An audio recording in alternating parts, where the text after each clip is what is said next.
A Páscoa é uma comemoração que é feita em vários lugares do mundo. Uma tradição milenar que atravessou muito e muito tempo a história, aonde nós temos motivos religiosos que envolvem essa festa. Mas será que a Páscoa ela é exclusiva de alguns grupos ou, na verdade, ela possui outras extensões? Será que todos esses grupos religiosos veem a Páscoa da mesma forma? Está curioso para responder essas perguntas? Então não perca que hoje estaremos falando sobre a origem da Páscoa, aqui no canal Jornada na História.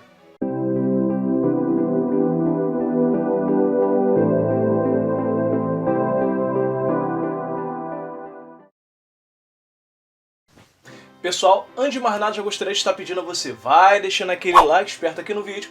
E para você que não é inscrito, se inscreve aqui no canal Jornada na História, que você acha conteúdo de qualidade, que ajuda você a compreender melhor a história, ainda faz você fazer uma viagem incrível pelas areias do tempo. Isso mesmo, vem conhecer o canal Jornada na História e todo o conteúdo que ele possui. Maravilha? Então, pessoal, vamos estar falando da Páscoa. Eu sei que possivelmente você conhece a Páscoa, que fala muito no meio cristão e, claro, está ligado ao maior pilar da fé cristã, que é a ressurreição de Cristo. Mas você sabe, afinal de contas, qual é a origem da Páscoa? Será que o mundo todo comemora a Páscoa? Como isso tudo se iniciou?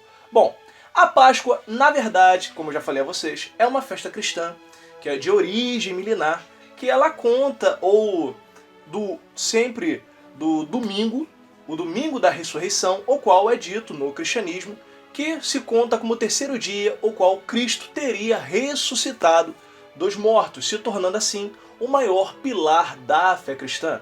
É claro que dentro do cristianismo e suas ramificações, como catolicismo, protestantismo, católicos ortodoxos, é contado que durante o período de 3 dias, que é conhecido como os 3 dias da Páscoa, onde nós temos a Sexta-feira Santa, o Sábado de Aleluia e o Domingo da Ressurreição, são momentos específicos que envolvem toda essa comemoração. É claro que dentro do cristianismo nós temos a Páscoa sendo comemorada de diferentes maneiras. Por exemplo, os católicos possuem a chamada Semana Santa, exatamente, que é o período onde se faz toda uma preparação até o domingo de ressurreição, começando com o domingo de Ramos, onde nós teríamos o período que é descrito nos evangelhos, nos 4 evangelhos sinópticos, onde Jesus teria entrado em Jerusalém, sendo recebido por ramos e as pessoas gritando Hosana, ou seja, celebrando a chegada do rei na cidade de Jerusalém. E durante esse período se antecederia ao período de sua morte na cruz do Calvário. Claro que na sexta-feira, na quinta-feira, seria o momento onde Jesus, junto com seus discípulos, faria a última ceia, passando o período no Getsemane, onde teria um momento de dificuldade, e após isso seria levado, julgado, condenado e crucificado. E do período de sexta para domingo, ele ficaria enterrado e no domingo ressuscitaria. É claro que em outras ramificações do cristianismo, isso é comemorado de maneira variada, mas eu vou explicar isso um pouco depois. Agora eu quero perguntar a você, você sabe qual dia ocorre a Páscoa? Muita gente, você poderia me dizer, professor, a Páscoa ela ocorre do dia 20 de abril, a Páscoa ela ocorre dia 15, tá vendo que a Páscoa ela não tem um dia certo? Sim, a Páscoa ela é um feriado móvel, ou seja, ela não tem uma data correta para acontecer. Bom, ao que parece, a Páscoa, no quesito da sua comemoração, ela foi estabelecida no século IV d.C., no Concílio de Nicéia, aonde fora dito que a Páscoa ela seria comemorada a partir da lua cheia no período de equinócio. Então, a partir disso, a Páscoa ela é um feriado que fica se movendo ali por volta de março e abril. Ela sempre ocorre nesse período após a Quaresma. A Quaresma é o período de 40 dias que antecede a Páscoa, após o Carnaval. E se você quer saber a origem do Carnaval, eu vou deixar aqui no card para que você possa estar assistindo. Então, dessa forma, nós teríamos a Quaresma, a Semana Santa e o domingo de Páscoa, aonde nós teríamos ocorrendo a ressurreição de Cristo. Mas vamos lá, eu sei que surgem algumas perguntas a respeito da Páscoa. Bom, o mundo todo comemora a Páscoa? Não, pessoal, não é no mundo todo que se comemora a Páscoa. Normalmente a Páscoa, como ela é um feriado religioso, como ela é uma festa religiosa, somente países que possuem religiões que comemorem a Páscoa que trazem sobre si. É claro que em alguns locais a Páscoa é considerada até mesmo um feriado nacional, tendo alguns locais fechando tudo. Por exemplo, no próprio Brasil, Sexta-feira Santa é considerado um feriado, fecha tudo, e temos o domingo da ressurreição, o domingo de Páscoa, também sendo considerado um feriado. E é claro que na ramificação do cristianismo, as diversas religiões dentro do cristianismo, as denominações comemoram de formas diferentes. Então, por exemplo, eu citei até os católicos romanos, que no caso tem toda a questão da Semana Santa. E os católicos ortodoxos? Bom, eles já comemoram a Páscoa de uma maneira bem diferente. Eles têm a grande quaresma, que na verdade pega desde uma segunda-feira e vai adiante. Eles têm o sábado de Lázaro, que é um período único. E uma coisa bem interessante, e eu gostaria até de pegar um trecho, até para o vídeo não ficar muito grande, é que quando eles vão comemorar a Páscoa, no caso, o domingo da ressurreição, no caso, no sábado à noite, eles apagam as velas da igreja e nisso eles fazem todo um rito. E quando bate novamente meia-noite, eles reacendem, representando a ressurreição de Cristo. E é claro, tem todo um processo ritualístico, toda uma liturgia que ocorre ali, e até mesmo os fiéis recebem os ovos de Páscoa. Eu sei que você deve estar se perguntando, professor, vira e mexe, quando eu era pequeno, meus pais me davam ovos de Páscoa, eu ainda dou para minha namorada, dou para meus filhos.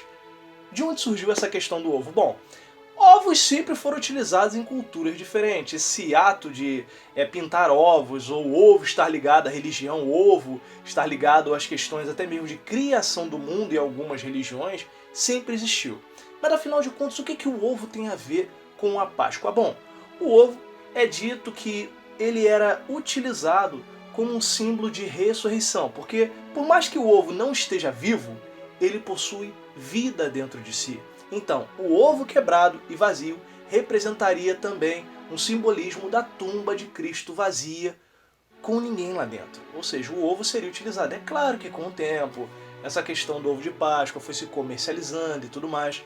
E o coelho da Páscoa? Bom, o coelho está ligado às questões de fertilidade, pelo fato de que no hemisfério norte o coelho ele representava a fertilidade. No período de primavera, que era comemorado, os coelhos normalmente tinham muitos filhotes, então representava essa multiplicação, o surgimento da vida. Estão vendo? E aí que entra um ponto interessante também. Você sabia que a Páscoa ela não é exclusiva do cristianismo? Exatamente. A Páscoa, na verdade, ela se antecede na época dos judeus, exatamente. A Pessa, ou Pesach, a passagem, foi o período em que Deus, Javé, estabelece para Moshe, ou Moisés, a saída do povo de Israel da terra do Egito. Depois de 400 e poucos anos que ficaram cativos no Egito, Deus levantou Moisés como um estadista para libertar o povo do cativeiro. É claro que, para quem conhece a narrativa bíblica, até mesmo da história dos hebreus, como é descrito na Torá e na Bíblia cristã, nós vemos que Deus fere o Egito com 10 pragas. Cada uma tinha um simbolismo e tudo mais. Mas a 10ª praga fora a mais pesada, aonde teria dito Javé para Moshe ou Moisés que ele enviaria o anjo da morte, ou ele passaria pelo Egito. E como o povo de Israel, vamos dizer assim, não sofresse o dano dessa praga? Bom, simples. Eles teriam que passar o sangue de um cordeiro desmamado no umbral da porta, simbolizando que aquela casa estaria protegida da morte. Por isso que, e também é todo um fator, o tipo de alimentação que eles estabelecem, pão sem fermento, ervas amargas, um cordeiro que uma família deveria comer, representaria o período de saída do povo de Israel do Egito. E é claro, eles deveriam comer já vestidos e prontos para sair. E por muito tempo, a Páscoa dos judeus foi comemorada dessa forma. Lembrando que, pessoal, uma coisa importante também, a Páscoa cristã ela vai surgir dentro do judaísmo, até porque a ceia, que é um ato comemorado em todas as ramificações do cristianismo, que no caso, dentro do catolicismo, é a Eucaristia, no protestantismo é a ceia do Senhor, tem toda essa questão envolvida, surgiu durante o período da Páscoa. Porque lembre, Jesus era judeu, só para vocês terem uma ideia, tá? Ok? Então, dentro disso, pessoal, nós temos esse estabelecimento. Dentro do judaísmo, a Pesach, a passagem, a saída do povo de Israel do Egito, o qual Deus fere o Egito com a última praga, a praga dos primogênitos, e libertando o povo do cativeiro. No cristianismo, poderíamos dizer que Jesus morre pelos pecados do povo, dentro da visão cristã, dando salvação aos cristãos, àquele que crê, e uma nova vida, representando pela ressurreição. Então, dessa forma, nós teríamos a Páscoa sendo comemorada por vários países, até mesmo no meio judeu, claro que com um significado diferente, e no cristianismo, representando a ressurreição de Cristo e tendo uma nova vida. Pessoal, espero que vocês tenham gostado do vídeo. Foi um vídeo diferente, um vídeo curiosidade, aproveitando que hoje é sexta-feira santa, então ficar mais prático, entender por que nós temos um feriado e nós não sabemos nem ao menos a origem e tudo mais, resolvi trazer para vocês. Maravilha, ó! Não esquece de deixar aquele like, é importante aqui pro canal. E para você que não é inscrito, se inscreve aqui no canal Jornada na História, que você acha conteúdo de qualidade e tudo aquilo que pode te ajudar a compreender melhor a história. Maravilha? Outra coisa, pessoal, nos segue nas nossas redes sociais, lá você também encontra conteúdo de qualidade, lá você tem análise desses livros, ok? E lá você também consegue conversar comigo. Tá com dúvida? Quer trazer um conteúdo novo? Quer sugerir tema? Então vai lá, escreve aqui pro Jornada na História que você encontra conteúdo de qualidade. Show de bola? Bom, meu povo, eu vou ficando por aqui. Uma feliz Páscoa pra você. Tudo de bom, felicidade e continue estudando e investindo nos seus sonhos. Até o próximo vídeo. Tchau, tchau!